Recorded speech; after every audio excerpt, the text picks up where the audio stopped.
आज हम लोग बात करने वाले हैं जो कि इंडिया ने रिसर्च एंड डेवलपमेंट फील्ड में खासकर न्यूक्लियर के क्षेत्र में सबसे बड़ा अचीवमेंट हासिल की है। वो ये है कि इंडिया ने न्यूक्लियर रिएक्टर यानी कि ब्रिडियर फॉर्म में इंडिया ने एक बिग अचीवमेंट प्राप्त की। ब्रिडियर फॉर्म का मतलब ये होता है कि हम एनर्जी का यूज़ करके भी हम एनर्जी फिर से बना सकते हैं, यानी कि हम एक एनर्जी का यूज़ करेंगे उसे मल्टीपल टाइम यूज़ कर सकते हैं, वो कभी इंड नहीं होगा। तो इसके बारे में हम लोग चर्चा करेंगे, डिस्कस करेंगे कि ये हमारे इंडिया ने कब किया है और किस फील्ड में किया है, हमारे लिए बेनिफिट क्या हो सकता है।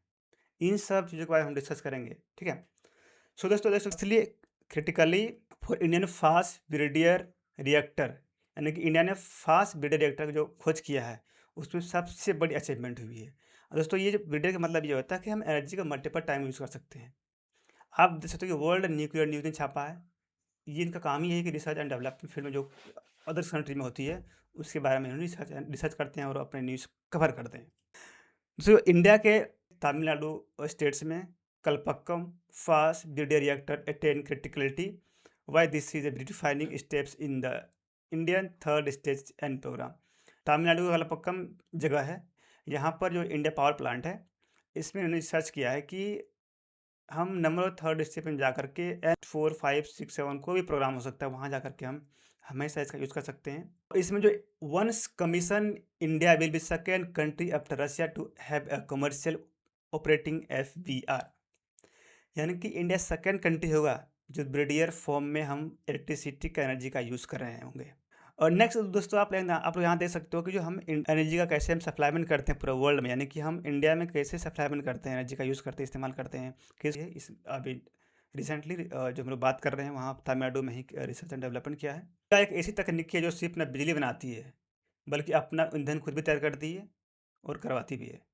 कि अब यह ईंधन खुद बनाती है और उस जो वेस्ट होते हैं वो एक ईंधन के रूप में ही होता है, उसके भी हम यूज़ कर सकते हैं मल्टीपल टाइम्स में। ओके, आप लोग यहाँ देख सकते हो कि जो न्यूक्लियर रिएक्शन है वो कैसी होती है, ये जो रिसर्च एंड डेवलपमेंट हुई है उसमें कैसे कैसे काम किया गया है। वैसे जो न्यूट्रॉन होती है वो न्यूक्लियस से रिएक्ट करते हैं, रिएक्शन करने के बाद न्यू फ्रैगमेंट बनती है, फिर न्यूक्लियस बनती है, फिर न्यू न्यूट्रॉन भी बनता है, ये भी जा करके फिर से न्यू न्यूक्लियस से रिएक्शन करती है, फिर मल्टीपल टाइम्स रिएक्शन करती है, उसके बाद फिर आगे काम होती है और बनती है। देखते हैं लोग फास्ट न्यूक्लियर रिएक्टर काम कैसे करती है। जो फास्ट है यानी कि जो हम लोग जो अभी रिसर्च किया है इंडिया ने, उसमें ये फास्ट काम कैसे करती है रहता है। कंट्रोल रोड होती है, सैम्बल्स ब्रोनाइज ग्रेफाइड न्यूक्लियस ऑयल सीड होता है, फिर पंप होती है, स्टीम टरबाइन होती है, एंड सोडियम कोलेट होता है जो 550 डिग्री सेल्सियस पे काम करती है, एंड फ्यूल असेंबल होती है, पंप होती है, एंड ब्रीडिंग ब्लैंकेट होती है, प्राइमरी एक्सचेंज हीट एक्सचेंज होती है, सोडियम होती है, सेकेंडरी हीट एक्सचेंजर होती है, एंड बॉयलर प्लेट होती है जो कि बॉयल करती है। तो इसका यूज़ करके हम लोग टेस्ट करते हैं, फास्ट न्यूक्लियर रिएक्टर बनाती है। प्रोसेस होती है कैसे कैसे प्रोसेस काम करती है कि फर्स्ट में हम ग्राइंडिंग एंड मिलिंग, यानी कि आप कह सकते हो कि हम यूरेनियम को लाते हैं, फिर उसको कन्वर्जन मतलब कन्वर्ट करते हैं, फिर उसका इनरिचमेंट होता है, फैब्रिकेशन होता है, फिर यहाँ से पावर प्लांट में जाती है, फिर यहाँ से में बिजली बनती है, यानी कि न्यूक्लियर फ्यूल साइकिल ऐसा काम करती है। रिएक्टर कोर जो कि एक कंटेनर है, और कंटेनर में हम रॉड डालते हैं, रॉड डालने के बाद हम बहुत सारे सीसीएस करते हैं जो असेंबल करते हैं, फिर उसे सील्ड लगाते हैं ताकि जैसे लीक ना हो।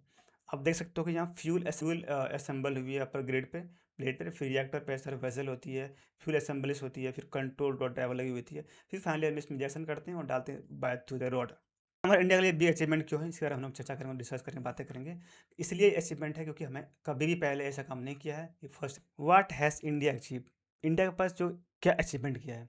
इंडिया हैज़ बिल्ड हंस nuclear reactor called the prototype fast breeder reactor, यानी कि इंडिया ने पहली बार प्रोटोटाइप ब्रिडेर रिएक्टर को सर्च किया और फास्ट रिएक्टर बनाया है, जो कि कलपक्कम तमिलनाडु में है। ये करती काम दोस्तों, ये इट प्रोड्यूस इलेक्ट्रिसिटी करती है, फिर जनरेट करते हैं, न्यू फ्यूल जनरेट करती है, फिर कटिंग एज टेक्नोलॉजी होती है। हम why is the big achievement for India, हमारे लिए बिग अचीवमेंट क्यों है।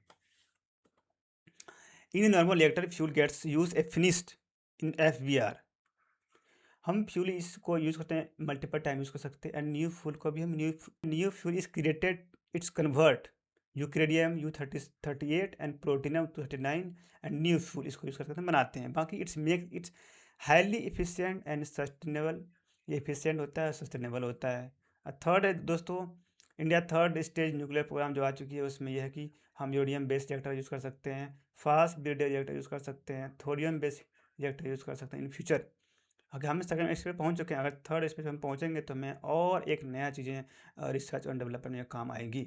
ओके। नेक्स्ट सोचिए हमारे इंडिया के लिए बेनिफिट क्या हो सकता है? बेनिफिट हमें ये हो सकता है, हमें एनर्जी में सिक्योरिटी मिल सकती है, जो कि हम लॉन्ग टर्म इलेक्ट्रिसिटी सप्लाई कर सकते हैं। एंड थर्ड है fuel efficiency, creates more fuel than its user. मतलब हम मल्टीपल टाइम्स जो कि फ्यूल है उसको यूज़ करते हैं, तो उसमें हम फ्यूल यूज़ कम करेंगे, एफिशिएंसी कम होगी।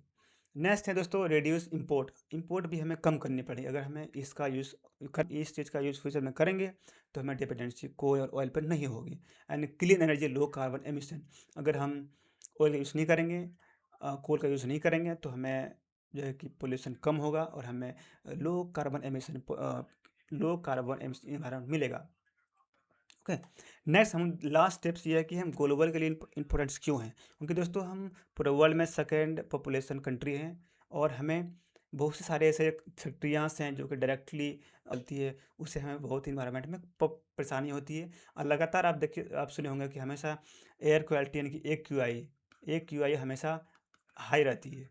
हाई इसलिए रहती है कि हमें अभी कार्बन को कंट्रोल नहीं कर पा रहे हैं, हमारे देश की पॉपुलेशन बढ़ती जा रही है, हमें फैक्ट्रियाँ, इससे हमें बहुत ही प्रॉब्लम्स हो रही है, हमारा इन्वायरमेंट ख़राब हो रहा है। अगर हम इस पे काबू कर लेंगे तो वर्ल्ड के लिए फ़ायदेमंद होगा। इसलिए फ़ायदेमंद होगा कि हम ज़्यादा पोल्यूशन छोड़ते हैं पूरा वर्ल्ड में। अगर हम ये कम कर देंगे तो वर्ल्ड के लिए फ़ायदेमंद होगा। तो थैंक यू सो मच दोस्तों। हमारे चैनल को लाइक, शेयर और सब्सक्राइब जरूर करें। Thank you so much.